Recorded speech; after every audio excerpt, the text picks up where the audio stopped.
Palmas Reales, Iglesia Bíblica Bautista, perfeccionando tu vida con la palabra de Dios.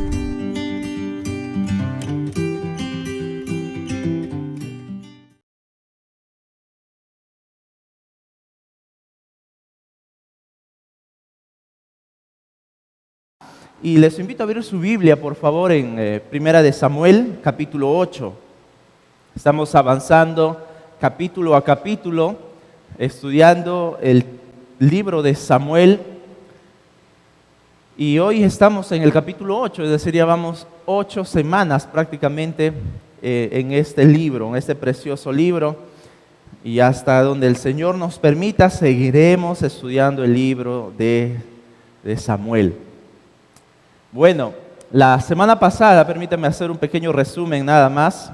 Estuvimos viendo un poco sobre el llamado que hacía Samuel al tener el ministerio ahora de predicar la palabra y de juzgar a Israel. El primer acto que hace Samuel es llamar al arrepentimiento al pueblo de Israel, y el pueblo respondió y vio la mano de Jehová, vio la mano del Señor para con su pueblo. Y eso nos llamaba a nosotros también a confiar en el Señor. Como veíamos ese famoso texto del capítulo 7, versículo 12, si usted de repente lo tiene de memoria, donde Samuel hace en una piedra, pone un recordatorio para el pueblo de Israel diciendo: Ebenezer, hasta aquí nos ayudó Jehová. O como diría otra traducción, hasta aquí el Señor no nos ha abandonado, no nos ha dejado. No ha dejado el Señor de obrar para con nosotros. Tampoco lo va a hacer, y eso es la idea. Después de muchos años del trabajo que estaba haciendo Samuel en Israel, el último texto, verso 17, nos dice: después volvió a Ramá, del capítulo 7, porque allí estaba su casa y allí juzgaba a Israel, y edificó allí un altar a Jehová. Nos da a entender que habían pasado muchos años. Y después de muchos años, el pueblo empieza a hacer una petición muy particular. Una petición que nos va a mostrar la condición del corazón de Israel. Una petición que va a mostrar realmente cuál era su condición espiritual del pueblo. Y el tema de esta noche que quiero traer es rechazando al Rey de Reyes. Eso era el trasfondo de Israel, rechazar al Rey de Reyes. Sucede, mis hermanos, que hasta ahora, hasta antes que entremos al capítulo 8, el pueblo de Israel vivía en una teocracia, es decir, era gobernado y reinado solamente por Dios. Yahvé, Jehová, el Rey de Reyes, el Señor de Señores. Querían algo, pedían al Rey, el Rey se los daba. Necesitaban algo, el Rey se los daba. Pedían auxilio, el Rey se los daba. Pedían algo, el Rey se los daba. Todo lo que pedían, el Señor, su Rey, su amo, les otorgaba a su pueblo. Sin embargo, Israel en su pecado, porque eso es una de las fuentes para que Israel pida realmente eso, en su pecado, él dice: no queremos más a este Rey, queremos otra cosa. Y es lo que vamos a ver en esta noche, mis hermanos. Así que hoy vamos a ver solamente 3 puntos. Hoy vamos a ver 3 puntos, y permítanme a lo largo del texto que podamos ir viendo. El punto número 1, la excusa del rechazo al Rey de Reyes. La excusa del rechazo al Rey de Reyes. Versículo 1, por favor. Aconteció que, habiendo Samuel envejecido, puso a sus hijos por jueces sobre Israel. Note el énfasis que hace el texto. Cuando Samuel hubo envejecido. Eso nos hace referencia a que algunos autores comentan que Samuel podía tener aproximadamente 60, 70 años. Además ya estaba en una edad muy avanzada y ya también había tenido su familia. Ya había engendrado hijos, sus hijos también ya eran mayores. Y en ese sentido Samuel entonces pone a sus hijos como jueces sobre Israel. ¿Ya? Ese es el comienzo del texto, ese es el comienzo de esta etapa en el cual nos pone el capítulo 8. ya no se centra en la vida de Samuel específicamente, ya no se centra en su ministerio de lo que va a estar haciendo, sino hace un panorama muy grande, muy amplio, para mostrarnos lo que Israel va a pedir ahora.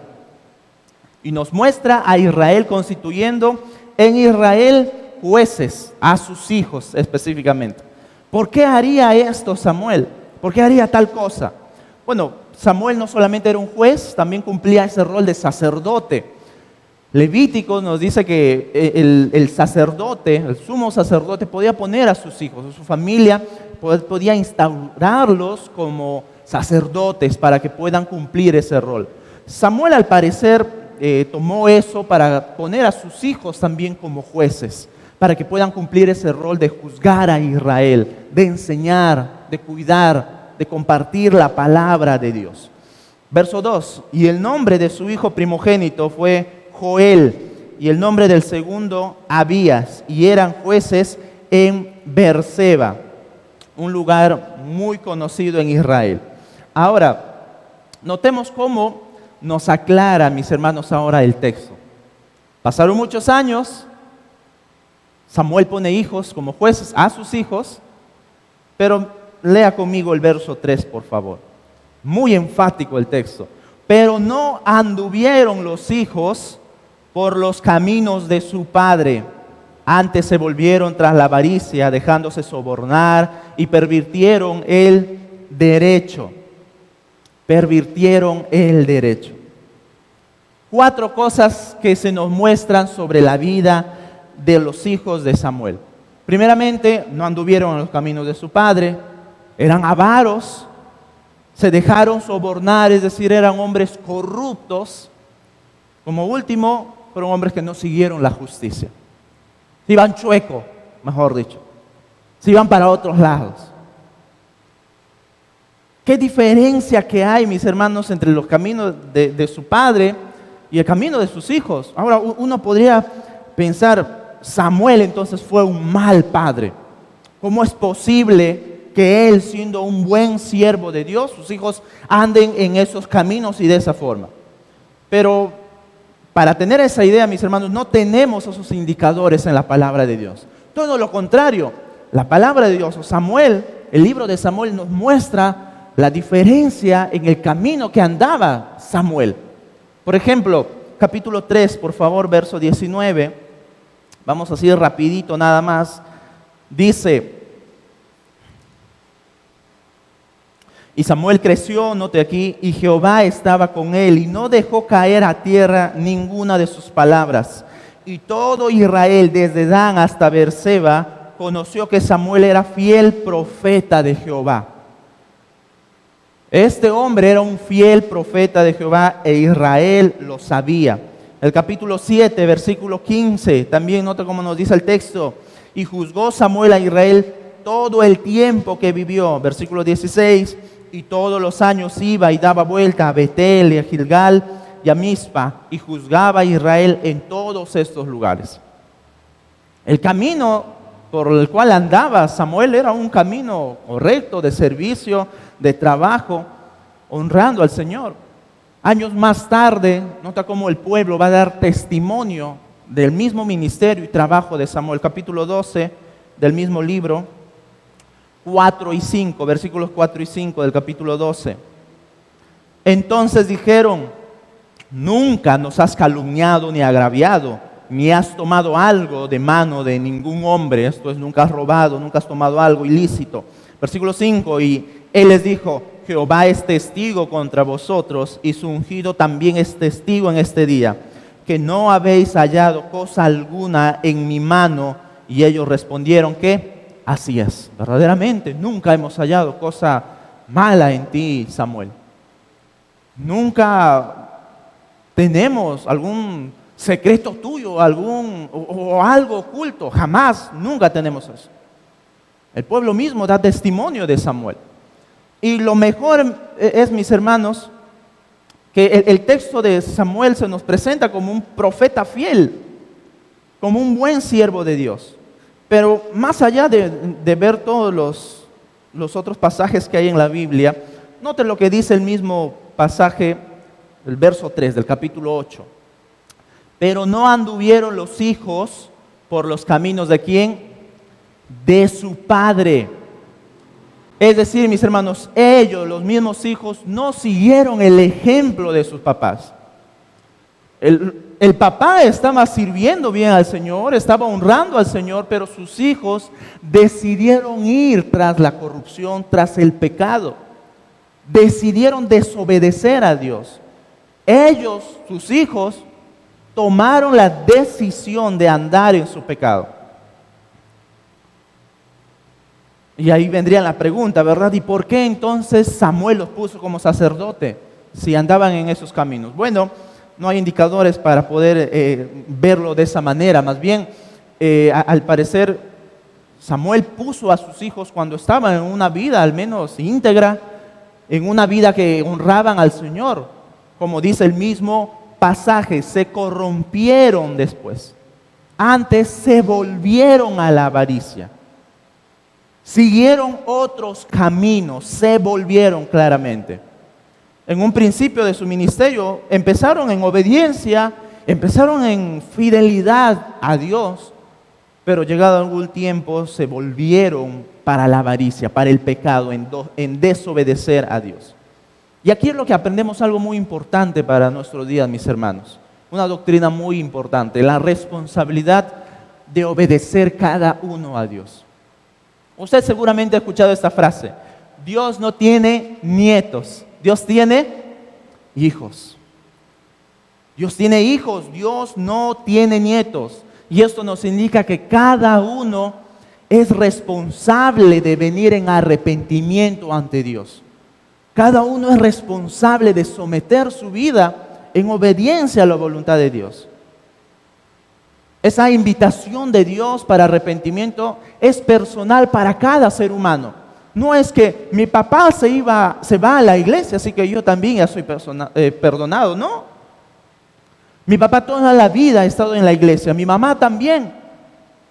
Son líderes en la iglesia, así que yo no tengo, bueno, ya, ¿para qué más entregar mi vida al servicio a Dios o arrepentirme? Mis hermanos o amigos que nos visitan, cada uno es responsable de arrepentir su vida ante Dios. Como lo dice Primera de Juan, capítulo 1, versículo 12. Mas a todos los que le recibieron, a los que creen en su nombre, les dio potestad de ser hechos hijos de Dios. A los que creen, no a los que nacen de papás e hijos cristianos, a los que creen. Y eso es una responsabilidad que cada uno tenemos de venir a los pies de Dios. A Samuel, un hombre fiel, un hombre obediente a Dios, le pasó lo mismo que a muchos padres obedientes les pasa en la actualidad. Y también lo vemos a lo largo de la Biblia. Adán y Eva fueron hombres en su pecado, pero que obedecían a Dios. Por ejemplo, Caín y Abel. Vemos en Abel un hijo obediente. En Caín todo lo contrario. Decidió desobedecer a Dios y matar a su hermano. Y si vamos a lo largo del texto podemos ver eso en la Biblia, mis hermanos, esos ejemplos. Pero no muy lejos de nuestra realidad que vivimos en el día a día, vemos a muchos padres con muy buen ejemplo de obediencia a Dios. Sin embargo, los hijos no. Los hijos salen desobedeciendo como Samuel, como los hijos de Samuel, desobedeciendo a Dios. Como también todo lo contrario, puede haber padres que no son creyentes, pero hijos que sí obedecen a Dios. Hijos que sí rinden su vida en arrepentimiento a Dios. La realidad es amplia y dentro de cada realidad sigue la misma verdad. Cada uno es responsable de obedecer a Dios. Cada uno es responsable de obedecer a Dios. Y aquí se cae ese pensamiento que tenemos en la actualidad de que pobrecito fulano nació en un hogar con drogadictos, con alcohólicos, Dios mío, no, tiene Tiene el mismo patrón, se va a repetir en su vida. Mis hermanos, el Evangelio rompe todos esos pensamientos. El Evangelio rompe esa línea. El Evangelio tumba a todas esas ideas. Porque cuando alguien decide entregar su vida en arrepentimiento a Dios, Dios transforma esa vida. Dios transforma esa alma. No me gusta poner ejemplos personales, pero yo crecí en un hogar alcohólico, en un hogar donde había mucho abuso físico, abuso psicológico, abuso verbal. Crecí en un hogar así. Sin embargo, el Evangelio se me presentó y el Evangelio rompió con esa línea. Porque el Evangelio, mis hermanos, destruye todo ese tipo de comportamientos o de actitudes o pensamientos o filosofías. El Evangelio lo hace. Así que si alguien tiene algún ejemplo de su papá o de su mamá, es que mi papá es así, yo también estoy condenado así. Mentira, eso es una excusa. Eso es una excusa que tú, así como Israel, que lo vamos a ver más adelante, estuvo mostrando una excusa. Tus hijos son pecadores. Tus hijos no son un ejemplo para nosotros. Cuando sencillamente estaban ocultando lo que había en su corazón. Y de la misma manera puede haber alguien que está usando como excusa, es que mi papá, es que el hermano fulano de tal, me miró mal, entonces ya no quiero ir a la iglesia. Mentira, eso es una excusa, mis hermanos. A que me peleé con mi esposa, ya no quiero seguir en los caminos de Dios. Mentira, es una excusa. Es una excusa. Es una excusa. Quizás hay aquí algún padre o alguna madre que es cristiano, que es cristiana y está frustrado o triste por la conducta de su hijo o de su hija. Eso nos sirve como para descansar en la mano de Dios, mis hermanos. Primero, tu hijo es responsable ante Dios de sus decisiones. Tu hijo, tu hija es responsable ante Dios de sus decisiones. Dios da a todos la misma oportunidad de arrepentimiento para que venga a sus pies. Así que cada uno es responsable de sus actos ante Dios. Así que también puede haber algún padre de que un tiempo estuvo viviendo una vida de pecado y tus hijos obviamente vieron el pecado. Claro, ¿qué más pueden aprender si no eras hijo de Dios? Pecado. Lo único que les enseñabas era pecado. Ahora como hijo de Dios te avergüenzas y dices, no puedo encontrar mi hermano, tranquilo. Ahora tú sé fiel en predicar el Evangelio, de mostrar lo que hace el Evangelio, de transformar vidas en nosotros, de cambiar vidas. Y esto me lleva a lo segundo, el descansar en lo que Dios hace, mis hermanos, es la soberanía de Dios en mostrar a cada uno la gracia de su perdón y de su misericordia. Porque yo sé, ahora lo estoy experimentando con mucha más razón, que no quiere instruir a sus hijos por buenos caminos. Que no quiere instruir a sus hijos que obedezcan en todo. Pero llega un tiempo en el cual nosotros, como padres, no podemos obligarlos a obedecer algo que ellos mismos no quieren. ¿Verdad? Y toman las decisiones que ellos desean, se les da la gana. Y en medio de eso, somos llamados a descansar en la soberanía de Dios. Porque nosotros no podemos transformar a las personas, aún a nuestros hijos. ¿Cuánto quisiéramos que nunca se aparten, que nunca desobedezcan a Dios? ¿Cuánto quisieran que nunca duden de Dios? Pero eso no es la realidad, porque cada vida, cada corazón es único.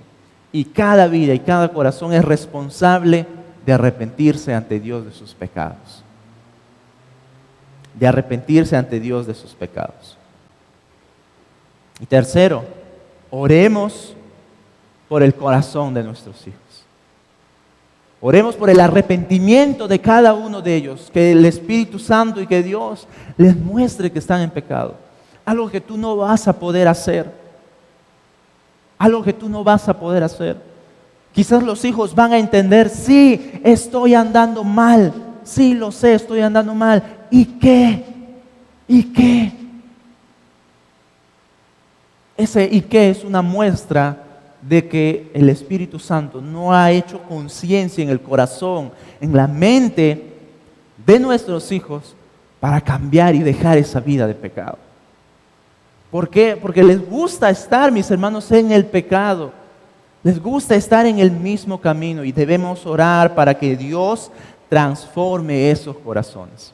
Nosotros no transformamos los corazones. Tenemos la maravillosa gracia de mostrarles el ejemplo. Si tú eres un hijo de Dios, padre, madre, vive dando el ejemplo de un hijo, de una hija de Dios, con la mejor de tus fuerzas.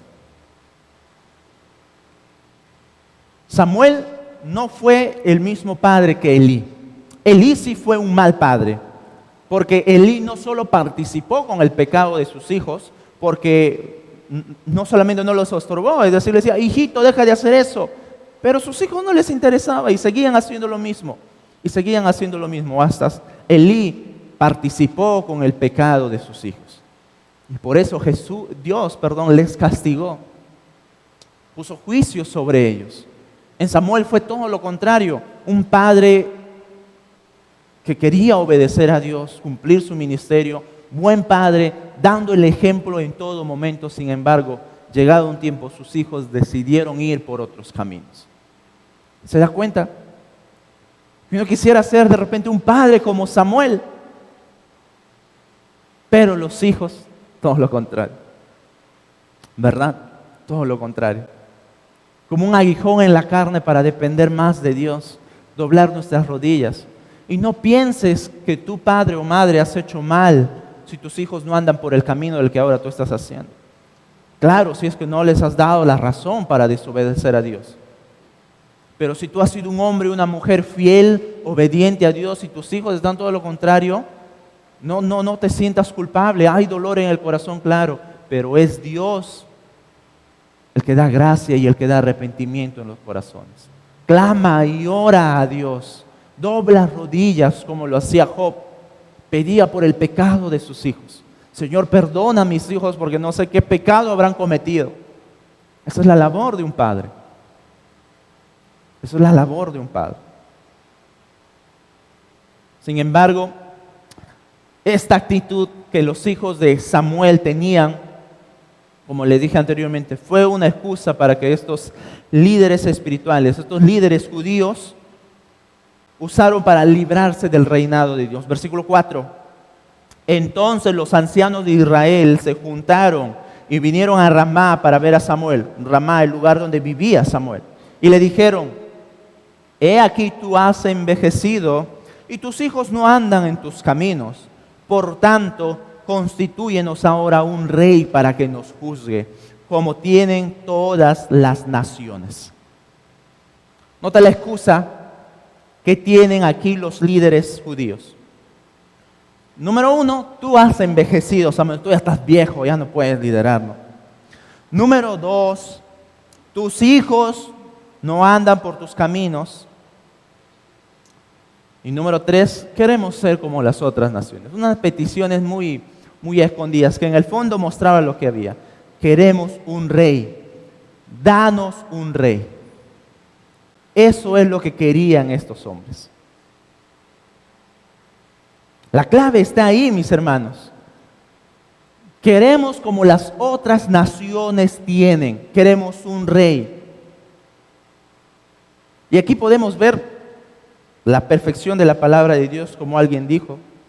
Porque en Deuteronomio, muchos años atrás, Dios les había dicho que Israel iba a querer ser como las otras naciones. Iba a querer tener un rey como las otras naciones. Pero no, yo voy a ser su rey. Yo voy a ser el que gobierna sobre ustedes. Y clarito aquí, los judíos están haciendo una petición que Dios años antes ya había profetizado. Por ello, querían ser, mis hermanos, como las otras naciones. Y aquí vemos otra verdad que podemos aplicar en nuestras vidas. No debemos querer ser como el mundo. No debemos querer ser como el mundo. Como hijos de Dios, como un pueblo santo, un pueblo apartado, hemos sido llamados para esa tarea. Y el mundo a veces se ve atractivo. El mundo a veces se ve llamativo. Ay, yo quisiera ser como el mundo que tiene todas estas cosas. Yo quisiera hacer lo que hacen ellos. Yo quisiera ser, pero yo me voy a la iglesia y yo soy cristiano. Ay, ¿por qué soy cristiano en vez de ser y tener todo lo que tienen allá? Y hay una confusión de idea, una confusión de pensamiento. Pero lo que dice Juan, 1 de Juan 2:15, permítame leerlo, dice: no améis al mundo, ni las cosas que están en el mundo. Si alguno ama al mundo, el amor del Padre no está en él. Querer ser como el mundo es obviamente una muestra de que deseamos más al mundo que a Dios. Querer tener lo que el mundo tiene es desear lo que el mundo tiene más que a Dios. Y dice Juan claramente, el amor del Padre no está en él. Porque mis hermanos, Dios quiere que le demos todo nuestro amor. El único amor que podemos dar es a Dios. Y si no hay ese amor, dice Juan, el amor del Padre no está en él. El querer ser como este mundo y tener lo que este mundo tiene es desviarnos de nuestro Rey. El que nos da todo, el que tiene todo para nosotros. Y actuamos así como el pueblo de Israel está actuando, mis hermanos. No queremos que el Rey de Reyes nos gobierne. Queremos a un hombre, a un humano que nos gobierne, así como este mundo lo hace. Y le decimos directamente a Dios, no quiero que tú reines en mi vida. Eso fue lo que este pueblo le dijo.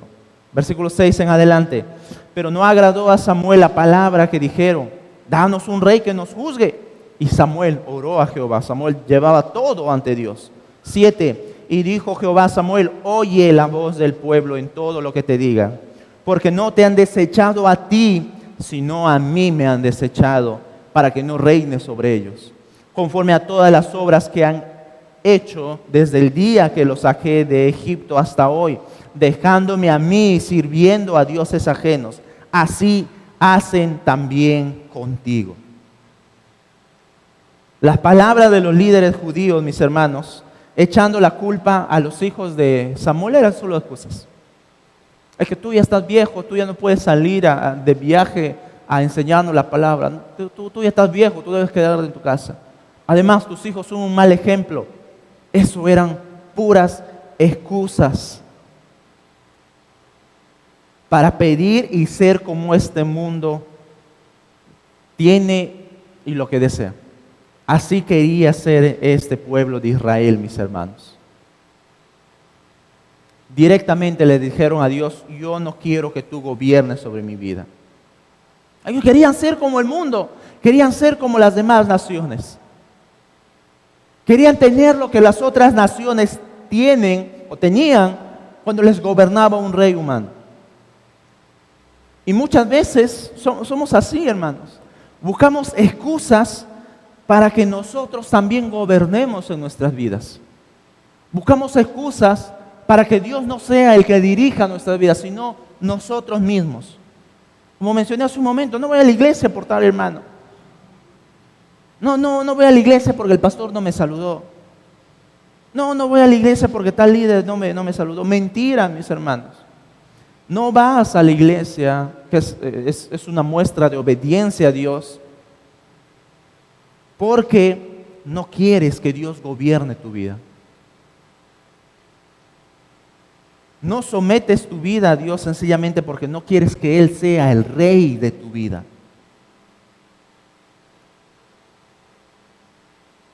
Eso es el trasfondo, eso es la verdad que hay en el profundo de nuestro corazón. Cuando buscamos excusas, no queremos al Rey de Reyes gobernando en nuestras vidas. Y Dios les dice perfectamente, ellos quieren eso. Dale lo que quieren, dale lo que piden. Porque ellos Desde que salieron de Egipto han actuado así. Desde que salieron de la esclavitud han actuado así, como dice el verso 8, conforme a todas las obras que han hecho desde el día que los saqué de Egipto hasta hoy. Ese patrón, mis hermanos, lo tenían de pecado, porque eso es lo que hay en el corazón del ser humano, pecado. Lo tenían desde que salieron de Egipto, que me dejaban a mí y servían a dioses ajenos. Por lo tanto, no me han desechado, no te han desechado a ti solamente, Samuel, me han desechado a mí. Eso es una muestra nada más de lo que hacen contigo. Y Samuel, claro que sí, se siente preocupado, porque Samuel era el representante, Dios le había escogido para ministrar a Israel. Samuel ya se las olía lo que se venía. No le gustó y por eso Samuel no agradó en el versículo 6 a Samuel esta palabra que dijeron. Acá hay algo raro. Así como el pastor, cuando ya huele, pastor, quiero hablar con usted. Calla.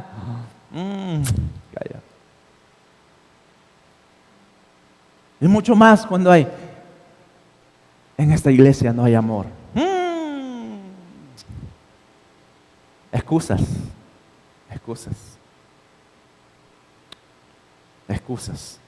De la misma manera, Samuel, en nuestra jerga peruana, se las olió.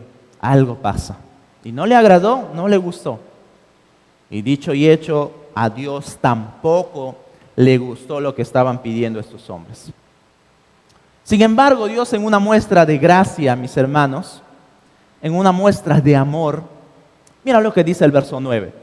Ahora pues, oye su voz, mas protesta solemnemente contra ellos y muéstrales cómo les tratará el rey que reinará sobre ellos. Eso es una muestra de gracia, es una muestra de amor, es una advertencia de Dios. Y esto es nuestro segundo punto, el costo del rechazo al Rey de Reyes. El costo del rechazo al Rey de Reyes. Porque aquí en adelante el Señor los va a advertir de cuáles serían las consecuencias de dejarse gobernar por otro que no sea el Rey de Reyes. Y esa advertencia es una muestra de gracia, es una muestra de amor, de misericordia del Señor. Porque el Señor les está diciendo, este Rey les va a hacer esto.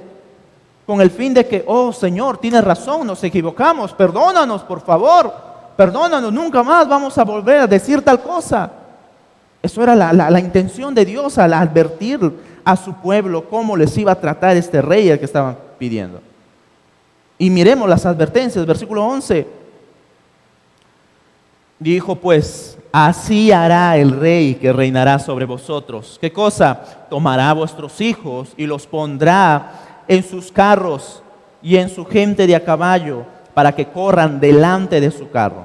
Y nombrará para sí jefes de miles y jefes de cincuentenas. Los pondrá a sí mismo a que aren sus campos y cieguen sus mieses y que hagan sus armas de guerra y los pertrechos de sus carros. Tomará también a vuestras hijas para que sean perfumadoras, cocineras y amasadoras. Asimismo tomará lo mejor de vuestras tierras, de vuestras viñas y de vuestros olivares y los dará a sus siervos. Diezmará vuestro grano y vuestras viñas para dar a sus oficiales y a sus siervos. Tomará a vuestros siervos y a vuestras siervas, vuestros mejores jóvenes, vuestros asnos, y con ellos hará sus obras. Diezmará también vuestros rebaños y seréis sus siervos. Note todo lo que les dice Samuel. Las palabras de Dios por medio de Samuel. Primero, tomará a los hijos varones de ustedes. ¿Para qué? ¿Para que gobiernen? No, para que sean soldados, para que protejan al rey. Para que sean soldados haciendo guardia en el palacio, en la casa de un bueno para nada. Sí, porque más adelante Saúl es un bueno para nada. Si Dios lo permite, lo veremos la próxima semana. Cuidando su casa, su palacio, cuidando sus animales, cuidando sus tierras, sirviéndole a él. Sus hijos van a servirle a él. Y si ustedes quieren, eso va a hacer este rey. No solamente eso, van a servir en las chacras del rey. Es decir, les van a hacer su comidita al rey para que cosechen, para que este rey se alimente. Van a cosechar granos, el arroz, la cebada, el trigo y otros más. ¿Qué más hemos visto en el texto? Van a hacer armamentos. Ellos mismos van a aprender a hacer sus armamentos, su espada, sus escudos, su lanza, todo lo que tengan con su traje de soldado, ellos lo van a hacer. Para que hagan carros, un ejército necesita movilizarse, ellos mismos van a hacer, sus hijos les van a hacer sus carros. Sus hijos también van a ser esclavos del rey. Eso es lo que le está diciendo el texto. ¿Quieren un rey? Sus hijos van a ser esclavos de este rey. Versículo 13, lo que hemos leído. Sus hijas van a servir para atender las necesidades caseras de este rey. Le van a hacer su comida, le van a amasar su pan. Esto es, que van a hacer todo el empleo del hogar. Sus hijas van a ser tomadas para que sirvan a este rey. Versículo 14, este rey va a tomar también sus tierras. No es que ustedes les van a dar un regalito, no, los tomará, les va a quitar sus tierras. Les va a quitar sus tierras. Tenía 50 hectáreas, pues 40 serían para el rey, si él lo quiere. Si él quiere tomarlo, lo toma. Sus tierras van a ser tomadas por el rey. Y no solamente eso, les va a dar a sus servidores. Ni siquiera le iba a hacer para el propio uso del rey, para que sus servidores se alimenten de allí. Versículo 15, también les pedirá un impuesto extra para darle a sus oficiales y trabajadores. Un impuesto extra, el 10% seguramente, más impuestos ya de lo que está viendo. Este rey y este gobierno va a impartir impuestos. Versículo 16, también sus siervos, todos los jóvenes van a ser tomados para hacer las obras que el rey les dé la gana. Si el rey quiere hacer una fiesta en la noche, sus hijos los van a hacer, sus mejores jóvenes. Si quiere hacer algo, sus hijos les van a atender todas las necesidades. 17, Samuel les advierte, mis hermanos, que este pueblo será esclavo realmente del rey. Por si acaso ustedes, junto con sus hijos, con todos, van a ser esclavos del rey. No van a reinar ustedes, ustedes van a ser esclavos del rey.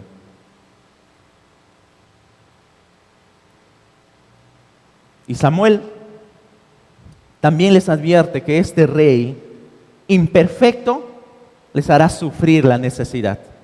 Les va a hacer sufrir, les va a hacer padecer necesidad. Este rey a quien eligieran, oh rey, sobre ellos, mis hermanos, les traería problemas y dolor de cabeza. No hay mucha diferencia con lo que hacen hoy en día nuestras autoridades, ¿verdad? Versículo 18, y clamaréis, mira, clamaréis, clamores de dolor, aquel día a causa de vuestro rey que os habréis elegido. Pero escucha esto, las palabras de Dios. Mas Jehová no os responderá en aquel día. Wow. Este rey que ustedes quieren les va a traer juicio, dolor de cabeza, tristeza, sufrimiento a sus vidas. Pero Dios no los oirá. Esas palabras, mis hermanos, son palabras de juicio, pero Dios no responderá en aquel día, no los oirá, no atenderá a sus peticiones. Eso es una palabra de juicio, mis hermanos. Que Dios no responda a sus hijos. Porque Dios dejaría que Israel sufra las consecuencias de rechazar al Rey de Reyes. Dios dejaría o dejó que su pueblo sufra todas las consecuencias que este rey le estaba haciendo. Y si Dios le permite, eso es lo que vamos a ver la próxima semana.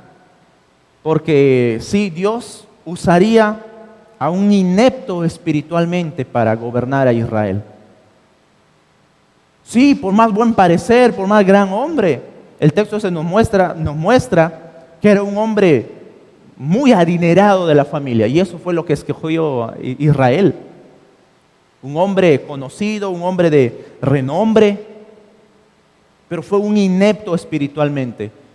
Y Dios permitió que Israel escoja a ese rey para impartirle juicio, porque Saúl trajo sufrimiento, trajo dolor a Israel. Hasta que venga el rey verdadero de Israel que escogió Dios. Sí, mis hermanos, Dios puede usar a hombres, como lo hizo con Saúl, para traer juicio contra sus hijos. Uno pensaría que el pueblo se dio cuenta, ¿verdad? Ay, Señor, no le habíamos visto de esa manera. Perdónanos, Señor. Ay, gracias a Dios porque no hemos visto nosotros. Hemos querido rapidito nomás solucionar a nuestro problema. Pero no. Ellos no dijeron eso, ni siquiera les importó eso. Sus palabras básicamente fueron: no queremos al Rey de Reyes. Qué lindo hubiera sido: ay, Señor, gracias, nos quedamos contigo para que tú gobiernes nuestra vida. La respuesta de Israel fue tremendo. Y aquí es nuestro tercer y último punto: el rechazo al Rey de Reyes. Versículo 19. Pero el pueblo no quiso oír la voz de Samuel y dijo: no, sino que habrá rey sobre Israel. Noten las palabras de soberbia: no, habrá rey como Israel. Samuel, queremos un rey. Queremos un rey, Samuel. Versículo 20. Y nosotros seremos también como todas las naciones, y nuestro rey nos gobernará y saldrá delante de nosotros y hará nuestras guerras. Y oyó Samuel todas las palabras del pueblo y las refirió en oídos a Jehová. Y Jehová dijo a Samuel: oye su voz y pon rey sobre ellos. Entonces dijo Samuel a los varones de Israel: idos cada uno a vuestra ciudad. El pueblo no quiso oír la voz de Samuel. Recordemos que Samuel era el profeta de Dios, era el que hablaba con Dios. Y si Dios decía algo, lo hacía por medio de Samuel. Y como dice en el verso 7, cuando rechazaron a Samuel: no, Samuel, tú ya estás viejo. Dios le dijo: Samuel, por si acaso no te están rechazando a ti, me están rechazando a mí. Y eso es lo que quiere el pueblo. Y dijo Jehová a Samuel, versículo 7, oye la voz del pueblo en todo lo que te digan, porque no te han desechado a ti, sino a mí me han desechado, para que no reines sobre ellos. Este pueblo me está rechazando a mí. Queremos un rey sobre nosotros, queremos a alguien que nos gobierne. Y sobre todo, querían ser como el mundo, querían ser como las demás naciones. Queremos a un rey sobre nosotros. Queremos ser como ellos. Ante tal arrogancia de no ver, mis hermanos, de no entender todo lo malo que iba a traer este rey, Dios sella su juicio sobre Israel. Si ellos quieren, dalos, Samuel. Dalos. Yo voy a responder a esa petición. Dios sencillamente dejó que Israel siguiera en su pecado. Siguiera en su pecado. Y eso nos muestra la condición espiritual de Israel años más tarde, después de estar todos juntos orando y clamando al Señor. ¿Qué es lo que nos enseña el texto hasta aquí, mis hermanos? Las consecuencias de rechazar al Rey de Reyes pueden ser catastróficas en nuestras vidas. Porque sin darte cuenta, usted o yo podemos estar rechazando que Dios gobierne nuestras vidas con excusas. Con excusas. En el fondo de nuestro corazón son excusas, porque no queremos obedecer a Dios. Son excusas. Es que en mi trabajo son excusas. Es que en mi hogar son excusas. Que mi papá, mi mamá, mi esposo, mi esposa, fulano, fulana, la iglesia, acá y acá, excusas para no obedecer a Dios. Porque uno no viene a este lugar a obedecer a los hombres, uno viene a obedecer a Dios. Uno viene a exaltar a Dios y a entregarle todo a Dios. Y que tu corazón puede estar lo más consciente de poder entregarle todo tu adoración a nuestro Señor. Para ir terminando ya, mis hermanos, mis hermanas, quizás seguimos practicando algún pecado en nuestras vidas. Quizás tenemos algún pecado escondido en nuestras vidas. Y no estás dejando al Rey de Reyes que gobierna en nuestra vida. Y no estás dejando al Rey de Reyes que destruya a todos los enemigos que hay en tu vida. Porque tú quieres reinar en tu vida y te gusta tu pecado. Te gusta seguir haciendo lo que haces. Y no quieres decirle al Rey de Reyes, gobierna mi vida. Porque cuando Dios gobierna la vida, mis hermanos, todo es mucho mejor. Renueva todo en nuestras vidas, quita todo lo que tiene que haber. Y Él es el que está allí obrando en nuestros corazones. Cuidado, porque quizás Dios te esté dejando en tu pecado, así como lo permitió a Israel, pero vendrá el día de la disciplina o el día del juicio si tú no eres un hijo o una hija de Dios. El pueblo de Israel sería disciplinado por un hombre inepto para que gobierne sobre ellos, que le traería dolor, sufrimiento. Y déjame preguntarte, ¿no es así cuando otro gobierna nuestra vida, que no sea el Rey de Reyes? ¿No es así cuando otro tiene el control, llámese nosotros o nuestro pecado?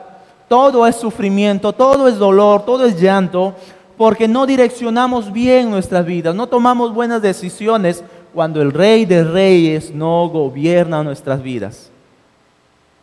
Pero el pecado sí lo hace. Pero el pecado trae dolor, sufrimiento. O cuando nosotros tomamos las riendas de nuestras vidas, el pecado trae esas consecuencias. Como hicimos la semana pasada, hoy es el día del arrepentimiento. Si Dios nos está mostrando esto, así como una advertencia para el pueblo de Israel, esto te va a pasar, déjame decirte que son las mismas advertencias que Dios hace contigo. También esto te va a pasar. Disciplina, no sé cómo, pero Dios es experto disciplinando a sus hijos. Y si tú no eres un hijo, Dios es experto también siendo un buen juez. Y Él quiere que vengas ante Él y te arrepientas. Él quiere que vengas ante Él y le digas, sí, Señor, me he dado cuenta de que mis acciones o lo que estoy pidiendo está mal, es pecaminoso. Perdónanos, sé tú el Rey de Reyes. Y lo que les quiero pedir en esta noche es, hermanos, no rechacemos al Rey de Reyes para que Él gobierne nuestras vidas. Próxima semana, si Dios lo permite, veremos el pecado de Israel al rechazar al Rey de Reyes. ¿Qué tal castigo que Dios dio? Por afuera todo bonito, todo lindo, pero por dentro un corazón muy destrozado, muy dominado por el pecado. No rechacemos al Rey de Reyes.